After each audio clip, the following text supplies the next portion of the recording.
I've been making videos about backstrap weaving, and I want to show you this one because you may want to do it this way. The videos I've been uploading lately show me out in the yard where I have plenty of room for a 12-foot warp. Now I have plant hooks up around some of the windows, and I can easily hang a 3-foot beam or back beam from a plant hook, but here I have it clamped to a table. There's the clamps. There's one on each end. This is the cherry loom that was outside.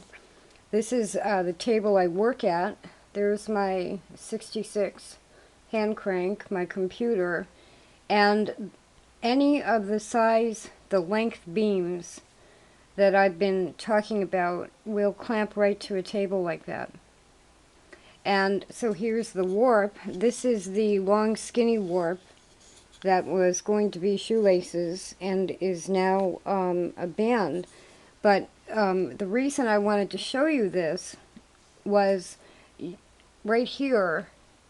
This is the warp. Now, instead of rolled up on the front when I'm not weaving and stored, it's rolled up on the back beam, including tension sticks, which these happen to be real white oak twigs, so they're not straight and everything. But so what you do in this case, if you're going to clamp a backstrap loom to a table, is you carefully roll your warp up on the back beam, including, like I said, the tension sticks. You have, here's the belt. This is how I make the clip belts. This is an inkle woven belt that I stitch the ends with a ring in it and put a keychain, and then that clips to a ring on the beams. And so I'm sitting in I have a walker chair, but right now that's what I have here. And so I'm actually on wheels, so I can go forward or back to increase the tension. But even if you have a normal kitchen chair, so now I have almost 3 feet of warp to weave before I would have to loosen the beam up and loosen the clamps and unroll some more warp to weave. This is how to do it inside. Now, both of my 3-foot looms I normally hang. And my encounter with the turkey the other day had me thinking about this a little more with the dog. When I have a fully warped 3-foot loom hanging from the ceiling, any dog, any animal is going to say, is that stick going to fall on my head? And like I said, Coco is used to it. She knows that I weave fairly quickly. It's only up there until it goes up there again. So we've gotten around it, but the thing with the turkey the other day, earlier that day, the other 2 hen turkeys had been in the backyard. And I had the same loom stretched out at the warping frame. And the 2 adult female turkeys would not walk past a stick. And I was thinking, this is great. They think it's a snake. They're not going to walk past it. This is how I keep the turkeys out of the yard and away from the dog. My concern has been one of them will get defensive or aggressive and go after the dog. But then, as you saw in my video, I'm simply sitting there talking, and the one aggressive hen walked right up to the stick. Now, someone had said to me it looked like she had started to move away by the time I reacted, and I'm kind of still shaking because it looks that way on the video, but she was at my shoulder. I thought somebody was going to tap me on my shoulder, and it would have been her beak. And I just mention that because she could have killed me. And a woman chicken farmer, I think in Texas, was killed recently because a rooster started pecking at her legs and she bled to death. If that turkey had hit me in the neck once, that would have been it. I would have been bleeding out in the backyard.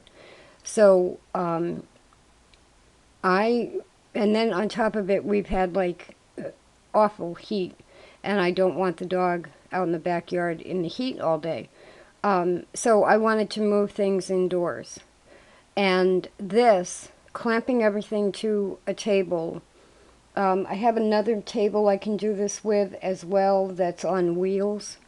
So you can even think about it's a typing table. You can move a typing table around the house if you have to accommodate a long warp or warping a long warp. It's funny that, you know, like I think of this is only a 3-foot loom, only a 3-foot stick. And what I have found out in the past few days, since Coco's surgery, she's reacting differently to it. And then, like I said, 2 sets of wild animals, 2 hen turkeys wouldn't walk past a stick, and that other turkey walked right up to it. And now I'm trying to figure out why they're afraid of a snake in my yard, because that's the only thing I can think of is that the 2 hen turkeys thought the stick was a snake. And I'm looking for snakes now to find out why my local turkeys are afraid of a snake. So it makes everything go smoother if everybody has what they need without being afraid of anything, including me. So by having this here, so I can sit here and weave, and I'll show you, I can't do it with one hand, but this is, you know, if you haven't figured it out, it's pretty basic. That's the shuttle, and when you go, right now it's going from from left to right, and at that point, that's when I push the heddle down. I put the shuttle through the warp threads that are up, then I pull it through, then on the other way from the right to the left, I pull the heddle up, push the shuttle through, and pull it even. So this isn't gonna, I'm so glad I'm making this instead of the shoelaces. I'm gonna have to put the shoelaces on another loom, but this is going to be a very nice wool band, and this is Lion Brand Fisherman in natural brown. So it's a natural brown wool, not dyed or anything, and it's going to be beautiful. And I was thinking I can fold this in half if I want and stitch it down the edge and have a beautiful like purse handle or tote bag handle, or I can leave it wide and flat. So weaving is fun, and right now with COVID-19, it's also extremely practical, and you don't have to have a yard, a nice yard or outdoor space to do it.